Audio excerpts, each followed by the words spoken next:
Okay, so you've got this big project, right? Lots of moving parts. Listing all the tasks, that's one thing.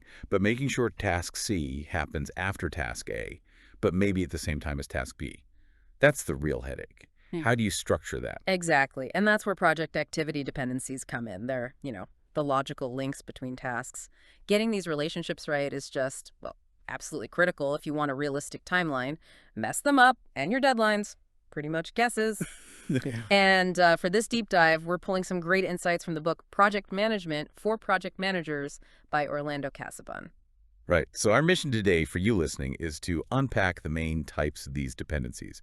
We want to figure out which one is like the fundamental building block for most projects. Yeah, dependencies are basically the rules of the road for your schedule. They tell your tools, Gantt charts, whatever, how things have to flow.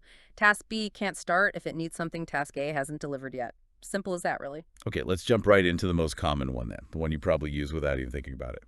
Finish to start. FS. That's the one. Finish to start.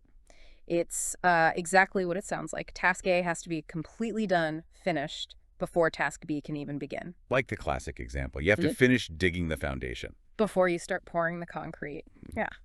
It's just that natural sequential order of things. One thing must end for the next to start. And that's why it's the default, right? It's just the clearest, most logical way to think about workflow most of the time. Makes planning much more straightforward. Absolutely. It provides that clear structure, but it's not the only way. Okay, so what about the others? Are they just less common for special cases? Yeah, you could say that. The other three main types, start to start, finish to finish, and the rare start to finish, they're more about optimizing or handling specific situations where things aren't purely sequential. Let's touch on start to start, SS.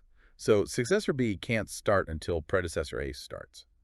How does that work? Think parallel work, maybe writing code and writing the user manual.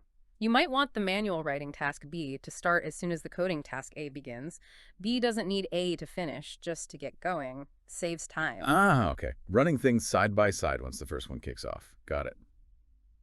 What about finish to finish, FF?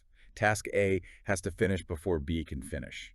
That sounds a bit weird. It does seem counterintuitive at first, but imagine, say, system testing, task A, and finalizing the test report, task B.